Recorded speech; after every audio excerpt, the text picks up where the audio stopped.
Hello everyone and guys, welcome to the session. So guys, NABARD grade A aspirants, the very important thing that today has come out is that the cutoff for the 2023 examination has come out. So Shamli ma'am ने आपके साथ एक video बना ली है on the cutoff. In this video, we will be discussing about the three important shocking facts which are observed in the examination of 2023. So if you are an NABARD grade A aspirant who is preparing for the 2024 examination and if you are that aspirant who might have not cleared the examination, तो वो क्या reason हो सकता है उसको थोड़ा सा आज हम डिस्कस करेंगे. और मेरे साथ इस वीडियो में दोस्तों अंचित सर होंगे जिनके साथ हमने काफी डिस्कस किया है कि what are these three probable shocking facts that we have observed this year. So welcome sir. Thank you Gurkirat sir. तो इन तीन शॉकिंग फैक्ट्स को आप ज़रूर समझिएगा. शॉकिंग इन द सेंस ये नहीं है कोई सुनामी आ गया है, ठीक है, बट उनको समझिएगा. जो एस्पिरेंट्स नए हैं उनको चीज़ें नहीं पता होती हैं. So this will help you out to plan better for the future. ठीक है, चलो शुरू करते हैं. So let's talk about the first thing here. First thing if I talk about here is that is not something is not about the shocking with respect to the examination, but what is one thing I want to discuss with you sir कि अगर English का हम एक pattern देख रहे हैं जो observe कर रहे हैं, ओवरऑल नॉन मेरिट सेक्शंस में कट ऑफ 10-15% ही जा रही है, बट मैं देख रहा हूँ मेरिट सेक्शन की कट ऑफ भी कोई बहुत ज्यादा नहीं है सर, 5 मार्क्स से ज्यादा नहीं गई. बट ऐसा क्या हो रहा है कि नाबार्ड क्या चाहता है एक एस्पिरेंट से कि उस इंग्लिश की कट ऑफ 10.25 सर, मतलब कि इतनी ज्यादा कट ऑफ जाने का क्या रीजन हो सकता है? यार वो सिर्फ अंग्रेज ढूंढ रहे हैं सर, ऐसा कुछ है वो? नहीं, ये बात बिल्कुल सही है. Because if you observe Gurkirat, I would like to highlight to the students, अब जो भी नॉन मेरिट सेक्शन उठाइए 20 में से 3 मतलब 15%, 20 का 15% 3 होता है 2.75 मतलब 15% से कम है. इसमें 20 में से 3 अगेन 15%. मेरिट सेक्शन भी उठाएंगे तो 40 में से 4 मेरिट सेक्शन है ये, जिसको we are suppose to read better. 40 में से 3.5, 20 में से 2.75, 10% जा रही है. चलो ठीक है, इसको छोड़ो. नॉन मेरिट सेक्शन में भी 10-15% जा रही है. But what is in it in English that cut off is going 35% out of 30 marks. I can not imagine के सारे लोग जो यहाँ पे 2-3 नंबर ला रहे हैं, because this is the cut off the lowest possible number for getting selected, but वो सारे लोग इंग्लिश में 10 से ऊपर ला रहे हैं. मतलब क्या ऐसा कोई स्टूडेंट नहीं होगा जिसका टोटल 50 होगा और ये सारी सेक्शनल कट ऑफ क्लियर हैं एक्सेप्ट इंग्लिश में उसके 9 नंबर हैं, तो उनको नहीं लिया होगा, राइट? उनको नहीं लिया होगा. मेरा ओवरऑल स्कोर 46 से भी ज्यादा 50 है. सारे सेक्शनल कट ऑफ्स मेरे क्लियर है. इंग्लिश में मेरे 9 नंबर हैं, 10.25 नहीं है, तो मुझे फेज 1 क्लियर ही नहीं करवाया गया. So I don't imagine this is a realistic scenario. There is something behind the scenes. मतलब उन्होंने एक बेंचमार्क सेट कर दिया कि यार इंग्लिश में हम इससे कम कट ऑफ जाएगी ही नहीं, हम उन्हीं बच्चों को लेंगे जिनके जैसे 9 या 10 से ऊपर है. ठीक है, तो ये एक बेंचमार्क सेट किया गया है for some reason which might be valid, क्योंकि they want people who are say good in English. ऐसा नहीं है कि 2-2 नंबर वाले इंग्लिश को ले लें, वो उनका मैटर होगा. But there is something really set as a benchmark कि इससे नीचे हम लेंगे नहीं. तो ये एक्चुअल कोई कैलकुलेशन से कट ऑफ नहीं निकली है. This is I am sure के मतलब I am not sure, I mean I can not challenge, but मुझे लग रहा है कि कहीं ना कहीं कुछ एक बेंचमार्क सेटिंग है जिसको ऊपर ही आप मार्क्स लाएंगे तभी आपकी इंग्लिश की कट ऑफ क्लियर होगी. सर कैन वी से वन थिंग हियर के मे बी डिस्क्रिप्टिव इंग्लिश बहुत इंपॉर्टेंट रोल प्ले करता है, तो शायद वो यहाँ पे ये टेस्ट करना चाहता है कि अगर आपका डिस्क्रिप्टिव में अच्छा स्कोर है तो शायद आप इतने मार्क्स लोगे तभी आपका डिस्क्रिप्टिव कुछ ऐसा स्कोर हो सकता है. कोई ऐसा पैटर्न मान सकते हैं? नहीं, ऐसा कुछ मुझे नहीं लगता ऐसा कोई रिलेशन होगा. ये एक इंग्लिश ऑब्जेक्टिव है, वो एक अलग पेपर है. So I don't think there is a relation. ठीक है sir. Now guys coming to the second thing, so please note it down here, that is English वाला पॉइंट नोट कर लीजिए. Second if I talk about the shocking fact somehow is, see if you look at this examination, if you are observing the pattern of this examination specifically, आप देखिए यहाँ पे ARD का cut off approximately 2.5 marks कम हुआ है यहाँ पे, -2.5 as compare to 2022. ये 22 का है जी. और फिर इंग्लिश का कट ऑफ, सॉरी जी का कट ऑफ भी 0.5 जो है हमारा नेगेटिव हुआ है, और 3.5 यहाँ पे 1.25 का हमें पॉजिटिव देखने को मिला है. That the shocking fact here is that अगर आपका सेक्शनल कट ऑफ कम हुआ है तो कहीं ना कहीं आपका ओवरऑल कट ऑफ जो है, जिसको हम एक्सपेक्ट करेंगे स्टूडेंट्स के ओवरऑल कट ऑफ कम होना चाहिए, जबकि सर यहाँ पे इट्स अप्रोक्सीमेटली मैं बोलूं 10% हाइक है, तो यहाँ पे 46 मार्क्स गए हैं. तो now what should the student take away from it, कि अगर सेक्शनल कट ऑफ ही कम हो गया तो मेरे नंबर कम हो या मुझे ज्यादा मेहनत करे, तो मुझे करना क्या है यहाँ पे? नहीं, ये भी सही है, क्योंकि अगर आप देखेंगे दो सेक्शंस में आपका -2.5 का हिट है और -0.5 का हिट है, एक ही सेक्शन में +1.25 बढ़ा है। ओवरऑल हिट तकरीबन -0.75 का है मेरिट सेक्शंस में, लेकिन ओवरऑल कट ऑफ 10%, 4-4.5 मार्क्स बढ़ा दी गई है। सो ये सिनेरियो एक्सप्लेन करने लगो तो बहुत सारी प्रोबेबिलिटीज हैं, मतलब mathematically can be explain, but थोड़ा सा डाइजेस्ट करना मतलब मुश्किल नहीं। बट मैं ये बोलूंगा कि हाँ, अगर मेरी सेक्शनल कट ऑफ्स कम हो रही हैं दो सेक्शंस में और ओवरऑल भी नेगेटिव में जा रहा है, लेकिन ओवरऑल कट ऑफ बढ़ रही है, तो थोड़ा सा इसमें एक्सप्लेन करना मुश्किल है। मतलब फिर वही है कि बहुत सारे लोग हैं जिन्होंने कोई दो सेक्शंस अच्छे कर दिए, लेकिन एक लास्ट सेक्शन में उनका नंबर बिल्कुल गिर गया और वो ओवरऑल कट ऑफ बन गई उन सेक्शंस की। ऐसा पॉसिबल होगा, देखने में ऐसा ही लग रहा है। बट हाँ, ये एक चीज़ है जो अगेन एक थोड़ा सा सोचने पे मजबूर करती है, जिसको हम बोलते हैं कि थोड़ा शॉकिंग सा लगता है कि ऐसा कैसे हो रहा है। But Gurkirat sir, I mean अगर हम इसको साइड में हटा दें कि सेक्शनल कट ऑफ गिरी, ओवरऑल कट ऑफ बढ़ी, उसको छोड़ दें, but what do you think, what was the level of paper in 23 as compared to 2022? क्या सेक्शनल कट ऑफ बढ़ना सही है 41.75 से 46?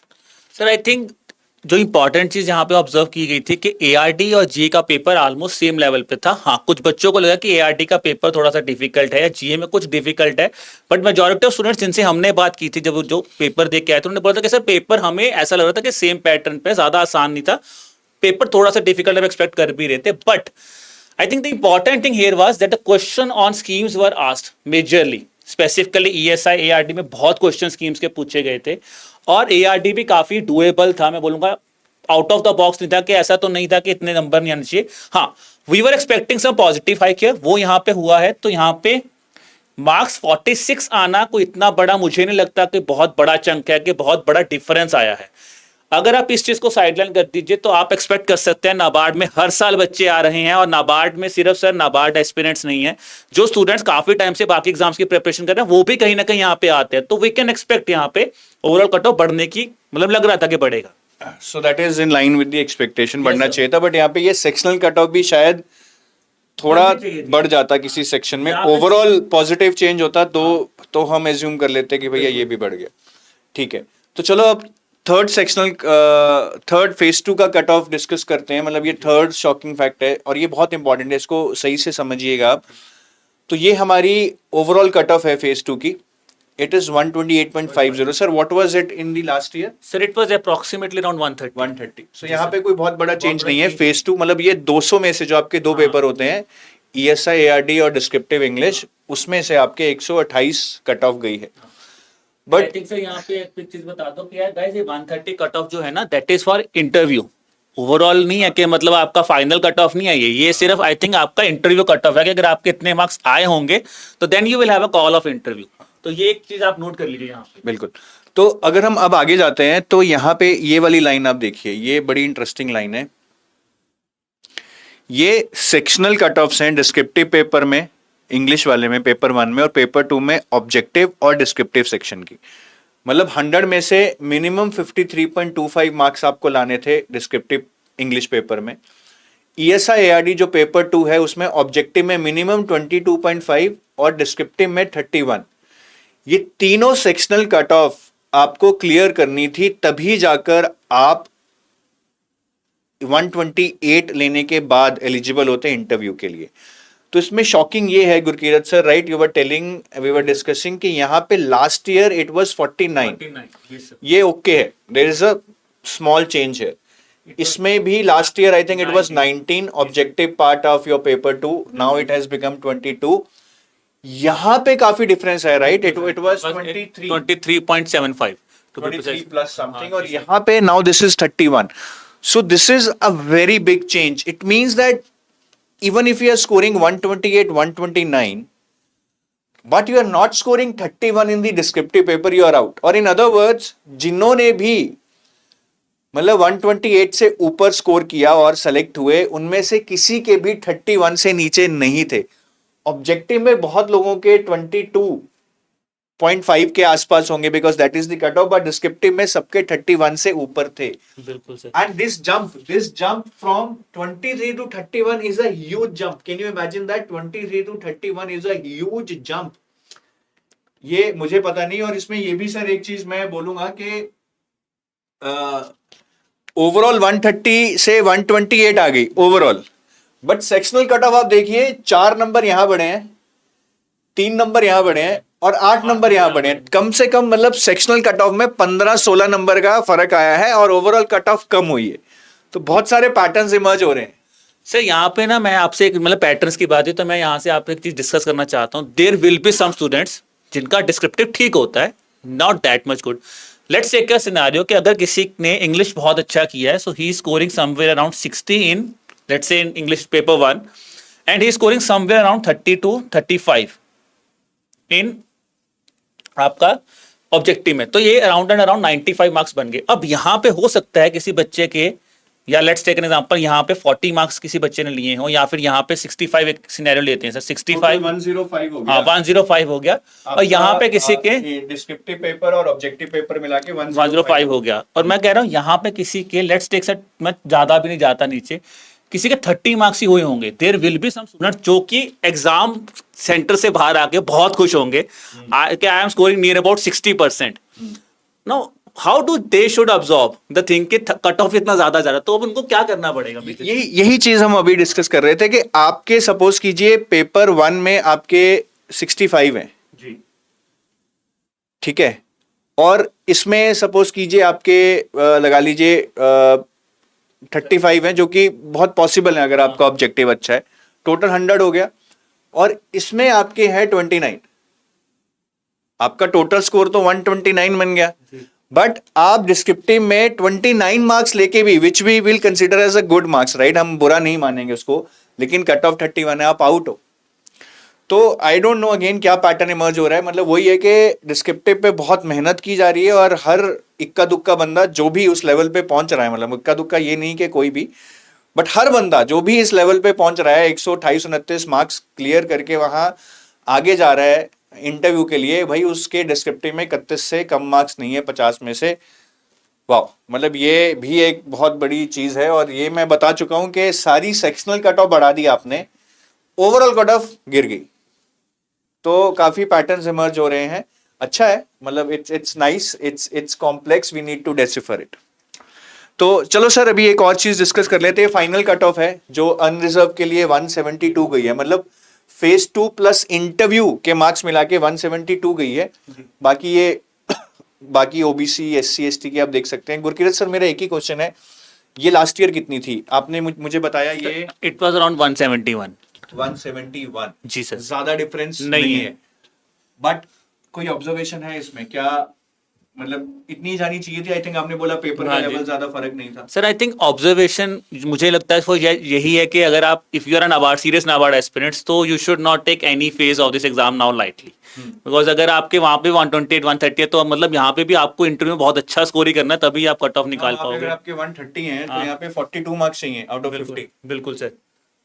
और ओवरऑल कट ऑफ भी सर बहुत हाई जा रही है, हाँ. मतलब 172.75 आउट ऑफ 250, राइट?